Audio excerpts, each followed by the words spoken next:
Bé, avui concretament estic a Televisió Espanyola, aquí al centre de Sant Cugat, i tenim aquest programa que està tenint una audiència molt gran i un èxit important, que és el Tinc una pregunta per a vostè, que es fa en format a tot Espanya, però també es fa en format a Catalunya.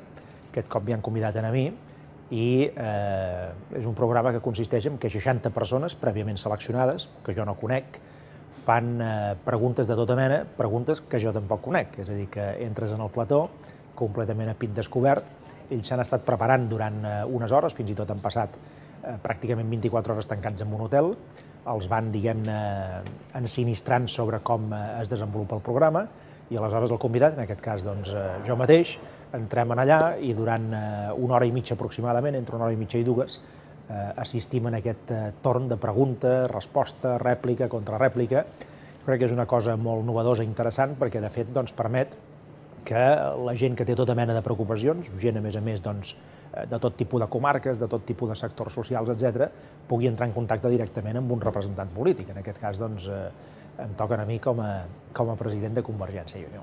Bé, ara no puc dir res més, això és l'entrada. Després, quan surti del programa, podré fer una mica de valoració de com ha anat tot plegat. I per no perdre temps, comencem amb la primera. La té?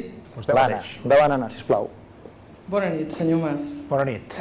Jo li voldria preguntar que he sentit diversos rumors, però voldria que vostè m'ho digués. Què li va prometre el senyor Zapatero quan va anar a Madrid a la retallada de l'Estatut? S'ha dit també que el senyor Zapatero i jo vam parlar de la Generalitat i de la presidència de la Generalitat, etc. Jo voldria aclarir-ho en un programa, a més com aquest, davant d'una representació de la ciutadania catalana. És cert que jo vaig parlar amb el senyor Zapatero de la necessitat de respectar les llistes més votades. Això és veritat. I no me n'he amagat mai. I no només ho vaig defensar davant del senyor Zapatero, sinó que ho vaig defensar també davant del senyor Montilla abans de les eleccions catalanes. I el senyor Zapatero em va dir que sí, que creia que s'havia de respectar la llista més votada, i el senyor Montilla em va dir que no.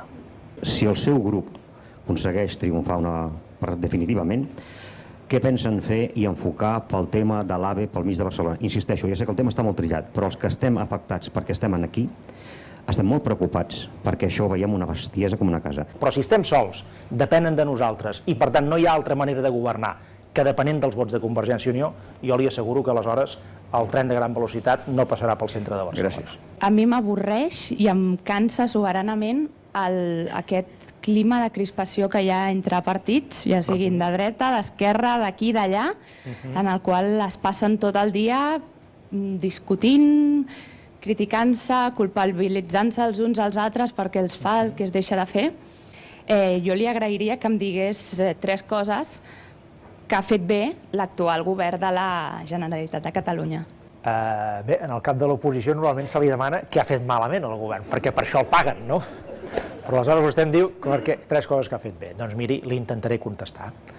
Una cosa que es va fer bé va ser aprovar el que se'n diu la llei de serveis socials. Aquesta llei, amb honor a la veritat, no l'ha fet l'actual govern, sinó l'anterior tripartit. Ara vostès pensaven que jo anava a dir l'anterior govern de Convergència i Unió, que també en va fer una de llei de serveis socials, a l'any 1985. Una segona cosa que s'ha fet bé, el que se'n diu la llei de prestacions econòmiques de caràcter social, que són, aquella senyora ho preguntava, no?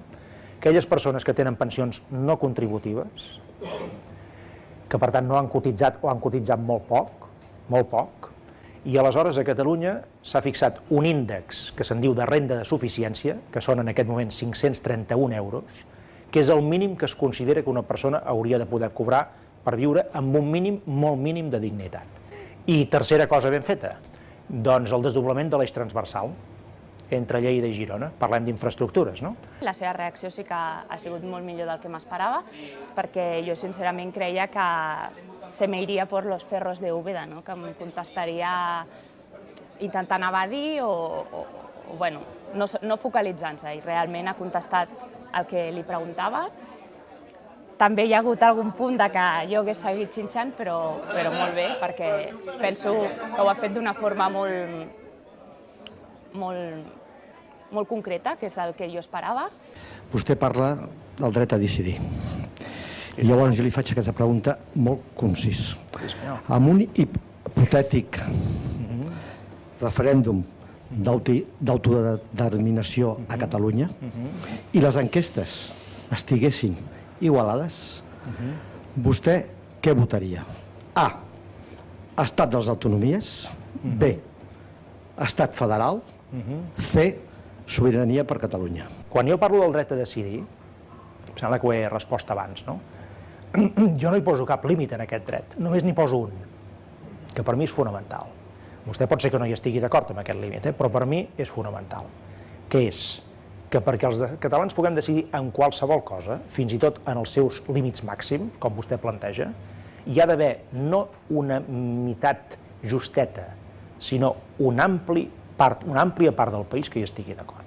Jo, fa la qüestió de 10-12 anys, jo em considerava català-espanyol. Però després dels aconteciments que hi ha hagut en aquests últims 10 anys, jo ja no vull ser espanyol. Jo em considero ja català, perquè el que ens han fet no té dret a ser. I llavors el que vull és que les forces nacionalistes es tenen d'ajuntar i deixar-se de fer històries, de tripartits i històries, sinó anar on jo crec, estic convençut, on jo no ho vegi o ho disfruti, jo sé que els meus fills i els meus nets ho disfrutaran. I disfrutaran, dominaran les forces nacionalistes, seran els que regiran els destins de Catalunya. N'estic convençut. Són pràcticament 3:15 de la matinada. El programa del Tinc una pregunta per a vostè ha començat a les 10 de la nit. Ara he estat xerrant amb les 60 persones que han estat dintre del programa, totes aquelles persones que no havien pogut preguntar perquè no hi ha hagut temps, perquè les respostes han estat massa llargues, allò que passa sempre. Hem pogut xerrar una molt bona estona aquí, d'una manera molt distesa. Jo la veritat és que ara que s'acaba, el que he de dir és que és una gran experiència, dura per part de la persona que va allà a ser entrevistat. Vas sense xarxa, has de contestar sobre la marxa coses molt diverses, però bé, crec que també la gent pot apreciar si una persona que fa política està al dia, si coneix els temes, si té programes, si té idees, si té projectes, etc.